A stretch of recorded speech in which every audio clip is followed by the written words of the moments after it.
So are y'all tired of hearing people rant about how they can't pay their bills, they can't afford their rent is through the roof, yada yada yada. Well, to me, these videos are kind of funny, and I got a whole bunch more for you. Check them out.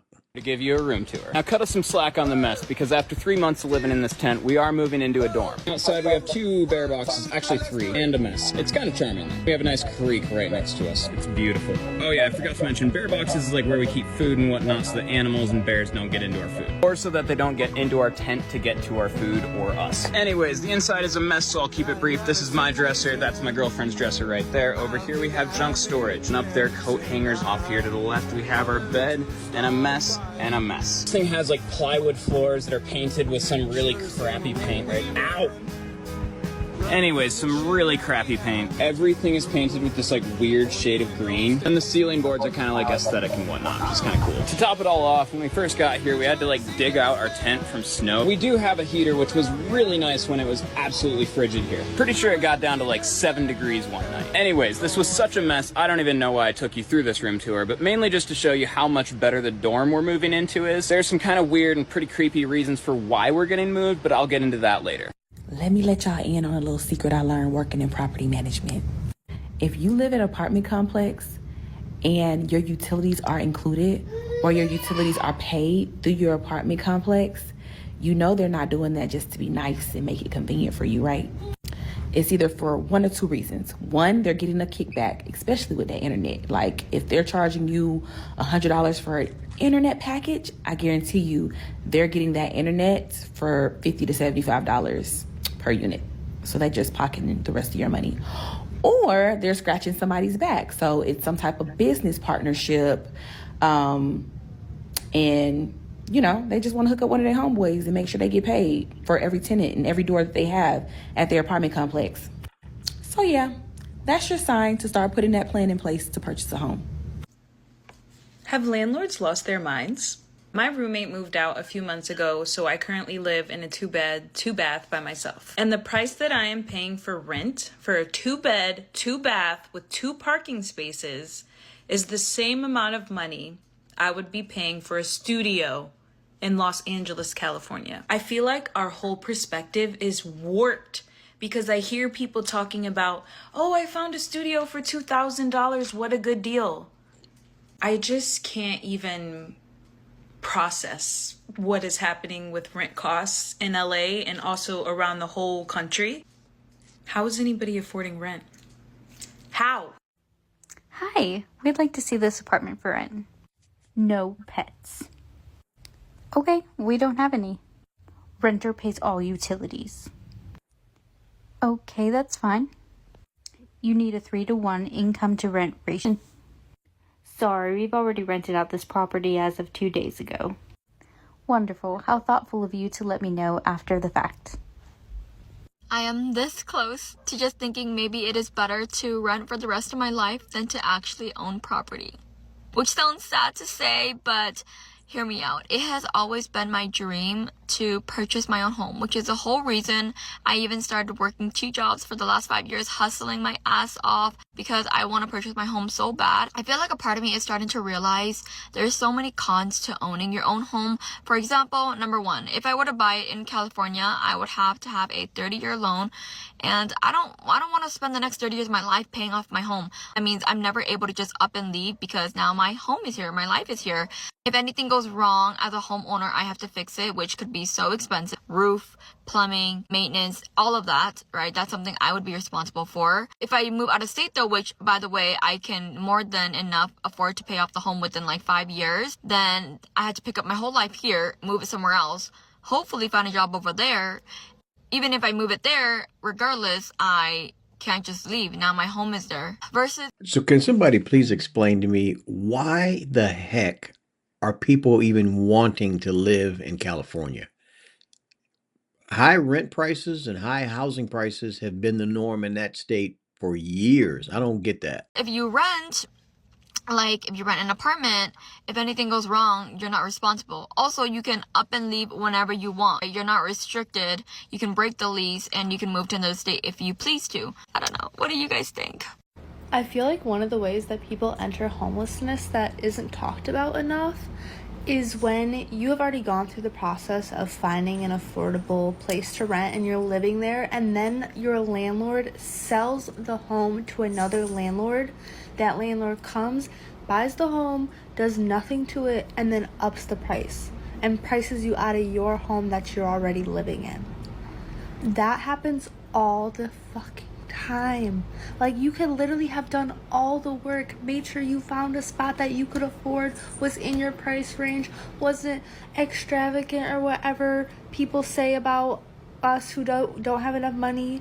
Like, the people that you rent from can literally just sell your house to somebody else, and that other person can start charging way more for the same exact thing, and you cannot afford it, and you could be out of a house, especially when it happens near the end of your lease. Every state all together at the same time. That's the only way they'll stop increasing rent.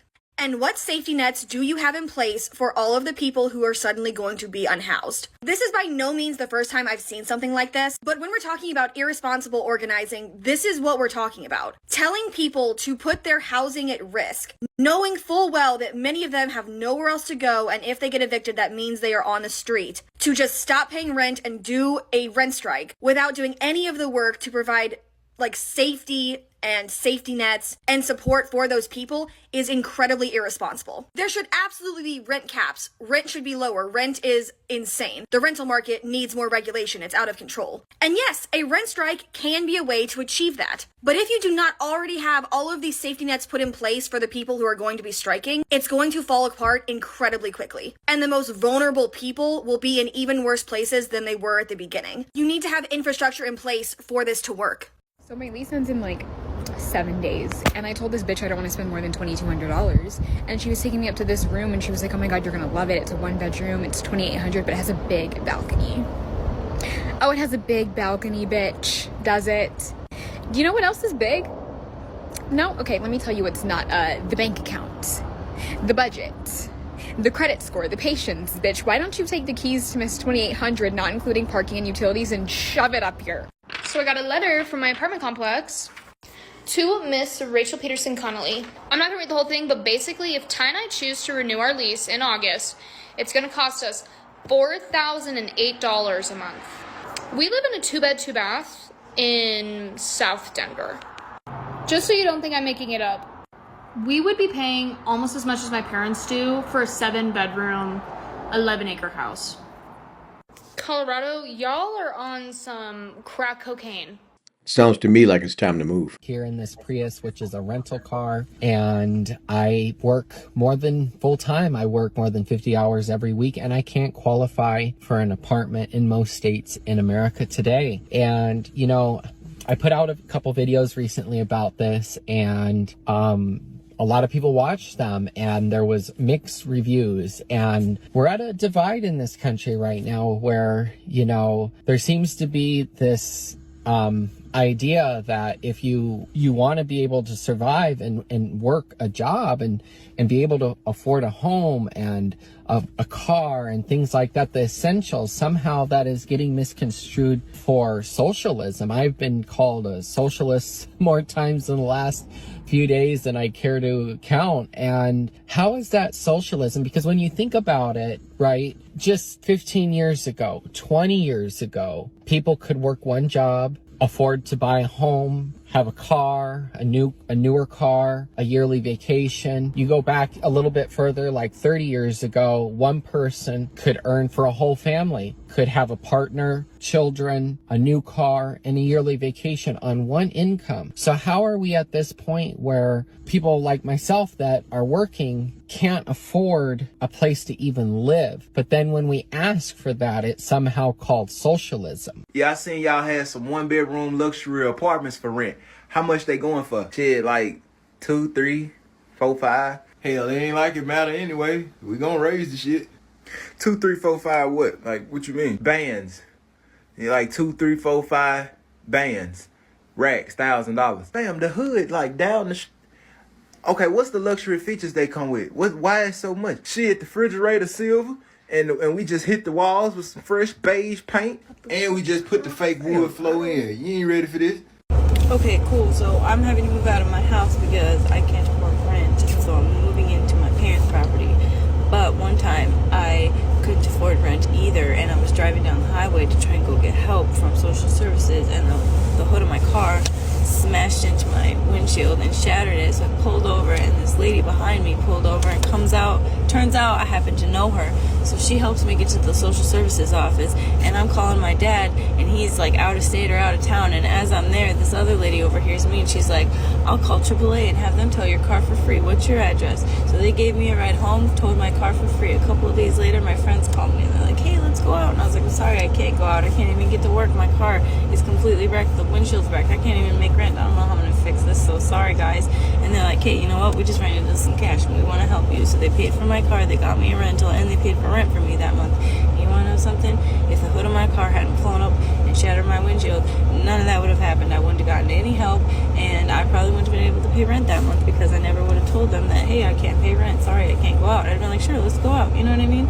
So I'm just saying, like, you know what? Me moving into my parents' house at 30 is going to be the best thing that's ever happened to me. It feels like right now I'm pulling over on the side of the road with a shattered windshield. My life sucks, but you know what? Everything's going to be fine. Everything's going to be great. It doesn't matter. You're blessed. We're going to be fine. We're all going to be fine. If you're currently living in Alberta, specifically Calgary area, and you live downtown in a high-rise apartment, what the fuck do you do for work? Like, I need to know, because I just went apartment shopping or like renting, whatever, with my friend the other day, and the prices are absolutely insane. And I just don't understand what job people are doing as Canadians. Like, I'm 25. What job would a 25-year-old have to be living in these apartments? Because it's just insane to me. Like, $1,800 for a studio apartment downtown, minus $200 parking, minus utilities. Like, what the fuck? How are you guys living? How are you guys living? Please tell me. What's crazy is what she doesn't realize is anywhere where you're trying to live downtown, especially if it's kind of a booming metropolitan city, it's going to be costly. And now they're doing these type of cities and they're building these high rises where there's everything within walking distance. And I'm telling you, having lived in Scottsdale, they were building them up like crazy. They're very expensive. So I don't know why she's surprised. I don't care if it's Canada or the US. Today is Friday and the rent is due. The rent is due.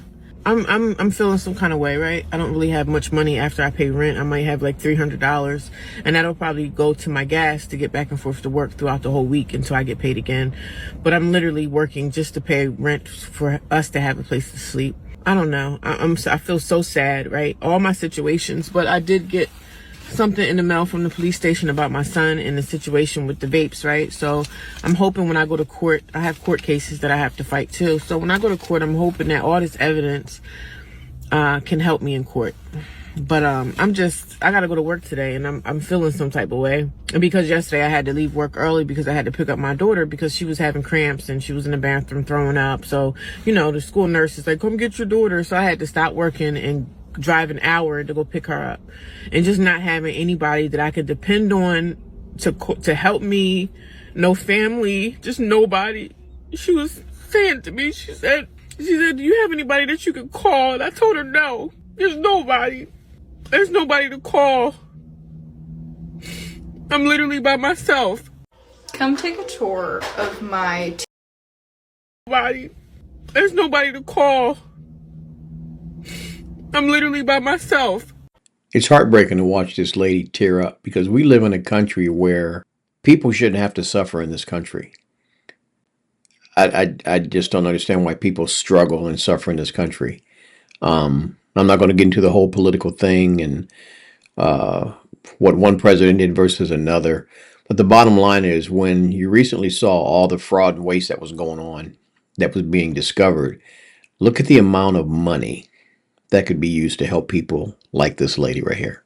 Come take a tour of my 2-bedroom, 1 bath, $300 a month rent house in a small town in Arkansas. Also, houses in my town are not very expensive either if you want to buy one. And yes, it is only $300 a month to live here.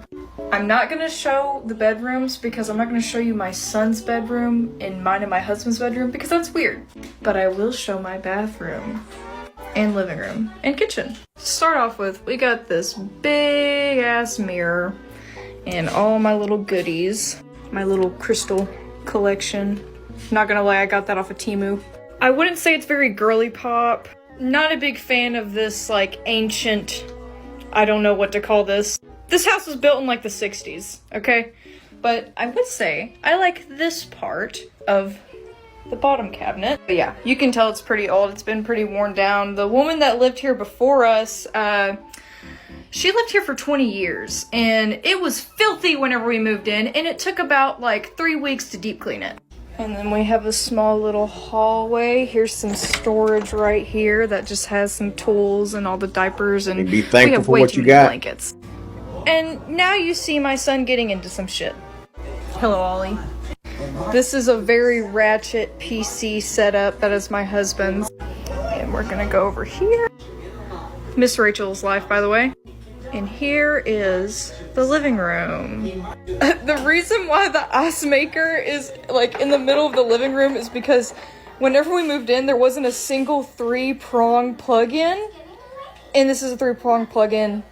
And the only 3-prong plug-in was under there. Goodwill recliner. This bad boy heats up the entire house. Also slightly embarrassing Funko Pop collection. That's my husband's. Look at how cute we are. No. And during the summer, that cools off the house pretty well. There's a lot of history behind this dryer. In our previous house, the lady that lived there before said we could have her dryer and washer. The dryer was in the bedroom. The reason why it is hand painted is because she wanted it to match the theme of her bedroom and chose the ugliest shade of yellow and brown possible. I know I need to take out the trash. Shut up. But here's the washer. She didn't paint that one to match the vibe. And here is our kitchen. We haven't had an oven in the 3 years that we lived together. I don't even think we would know how to use an oven at this point. So the litter box goes there, because there's nowhere else to put it. I primarily cook out of the toaster oven, microwave, and the Instapot. The Instapot, if you don't have an Instapot, get one. It makes life so much easier. And I'll probably put some of my recipes up later. And we have a shed outside in the back with a bunch of our stuff in it and stuff that our son grew out of. This is our front yard. And we have a pretty big backyard, and that's our shed. I would say the bills in total come around about $600, $700 a month, not counting groceries or anything. I'm currently a stay-at-home mom and live paycheck to paycheck, but you know, it is possible to find somewhere cheap to live. Because in this economy, ain't no way we're getting a house anytime soon that we own. So we just make do with what we have. We live humbly, but we love it here. I pay. You know, I've lived long enough now where I know there is always a way to make it. You got the guy at the beginning of the video living in a tent, and you got this chick who found a place out in no man's land for $300 a month. I don't want to be insensitive here because I know a lot of people are complaining, saying that times are tough, and I get that, and that they're struggling with rent prices and stuff. But my question is, where are you trying to live? You know what I mean? Are you trying to live just in a decent area? I mean, there's been times in my life where I had to move to not the nicest areas so I could afford where I was living at. Maybe you're not willing to do that, but I mean, if you want to live in a nice area and they're wanting $1,800, $2,000 a month, maybe get a roommate or a couple of roommates, or, you know, if you're married, you should have double income. I don't really know what the answer is, but I do know a lot of these people, like the lady living in Denver, $4,000 a month to rent. That is nuts. Ain't nowhere in the world. No way in the world. But honestly, move to a different part of Colorado. Maybe the whole state is expensive. See, a lot of people aren't willing to make the leap to do what they need to do to be able to live within their means. A lot of times people want what they want. I want to live in California. I want to be near the beach. I don't care if I can't afford, I want to just get on TikTok or social media and complain about it, but not move to an area where I can afford to live. And those are just my thoughts. Maybe you guys may be dealing with something and may disagree, but sometimes you got to make drastic changes. Move to a different area, move to a not so nice area. Sometimes you got to move back in with mom and dad. Sometimes you got to get a couple of roommates. It can be done. I'm sorry. I still believe it can be done. But anyway, I hope and pray you're not dealing with the same situations that these people in the videos are talking about. I love you guys. Make sure you like this video if you haven't already done so, and also make sure you subscribe to the channel, and I will check you on the next one. Later.